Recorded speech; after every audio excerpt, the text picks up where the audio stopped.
Patjetër, duke qenë që ti ke bërë dhe studime tani, po themi në Shqipëri, pas teologjisë, a e shef nevojshme edukimin tek brezi studentor? Pra si shef studentët ti dhe po themi a kemi nevojë në si shoqëri që të fokusohemi tek studentët?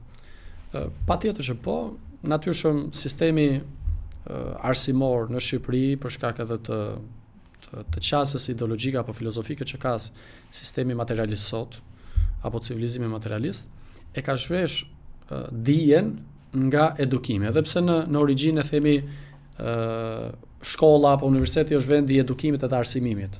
Në realitet po të zbresim në terren, pra për ato që kanë studiuar dhe janë brenda auditorit, pra e kupton që ka arsimim. Nuk ka edukim. Pra ka informacion, por nuk ka edukim.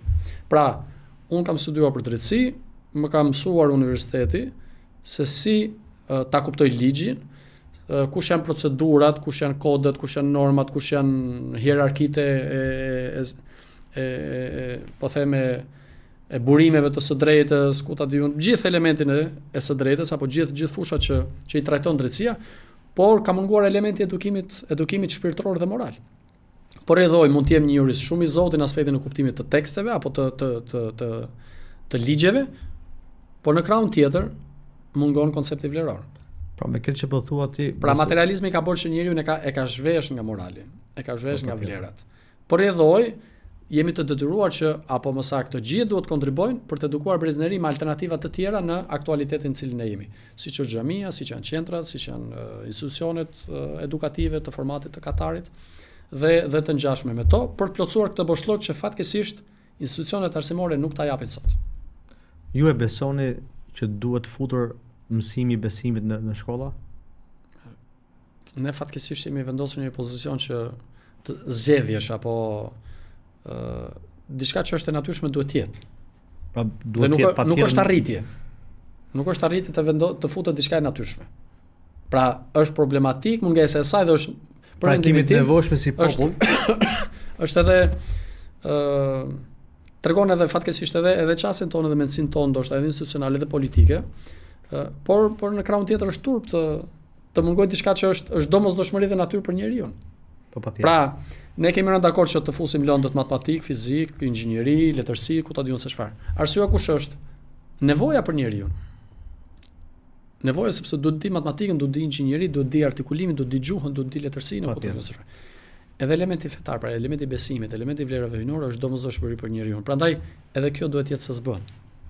Sepse vetëm kështu njeriu krijon ekuilibër. Ndryshe do nxjerrim njerëz të cilët janë të aftë në aspektin material të gjës dhe profesionit të tyre, por ju mungon thelbi që është esenca e tyre, aspekti njerëzor, aspekti moral dhe aspekti vleror. Ti kthena pak forumit.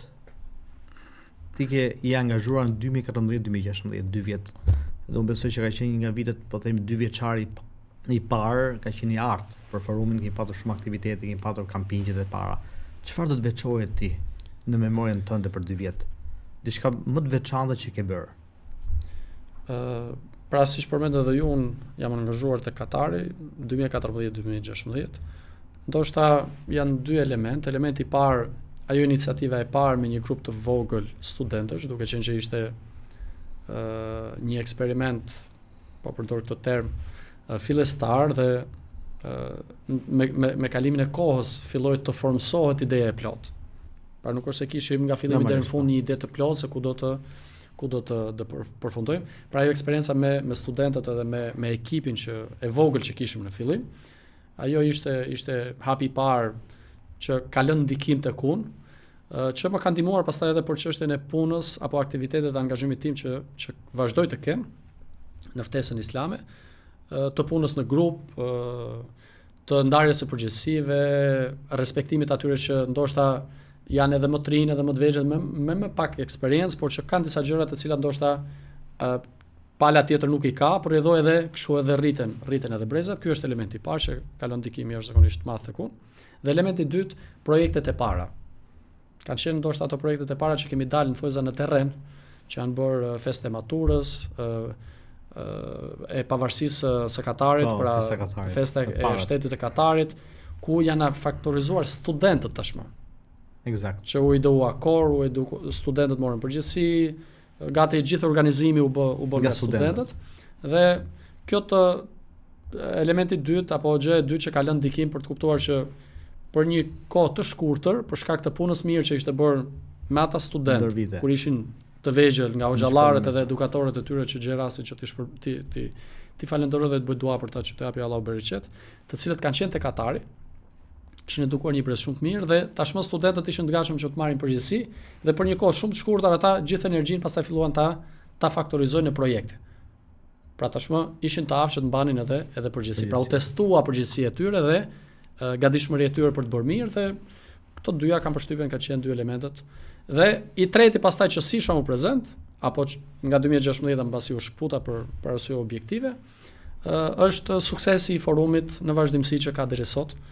Natyrisht të bën krenare dhe të motivon për të thënë që të mundohemi të bëjmë ndonjë punë të mirë edhe nëse nuk jemi gjithmonë me të, inshallah na shoqëron sevapi dhe bereqeti. Ndër zotësh përbleft, ju normalisht keni ikë për Katarin, por keni organizim akoma të pas Katarit aktualisht.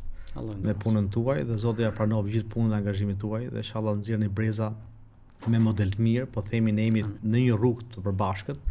Ti punon aktualisht tek Armëria, ne punojmë tek Katari, çonsi ka jemi gjithë, po themi njerëz që mundon të hudhim ujë për mirë te kjo shoqëri që ka shumë nevojë për të edukuar, për të rritur individ, për të qenë njerëz më të mirë, më produktiv. Dhe shpresoj që të jemi gjithë bashkë me këtë mision. Edhe Zoti shpërblet që ndër vite ke qenë gjithmonë krau jon, gjithmonë na ke mbështetur. Sa herë kemi kërkuar ligjërata apo takime ke qenë i gatshëm për gjithë kontot. Zoti shpërblet. Zoti ju lartësoft edhe ju, Zoti ju shpërblet se bëni një punë të jashtëzakonshme me fëmijët, me gjithë kategoritë, me jetimët. Pra me tamam ato kategoritë të cilat realisht kanë sevap jashtëzakonisht të madh, por nëse fokusohemi tek ta siç e bëni dhe ju, nxjerr një produkt të rinj, pastaj cilët sevapi nuk dihet, nuk mbaron deri në ditë kiametit. Ne jemi shumë krenar si fakt se nga këto kategori kanë dalë shumë njerëz të mirë dhe produktiv dhe me emër sot në shoqëri. Zoti i dhon gjithë sukses. Amin. Dhe faleminderit që ishte sonte me ne. Faleminderit edhe juve.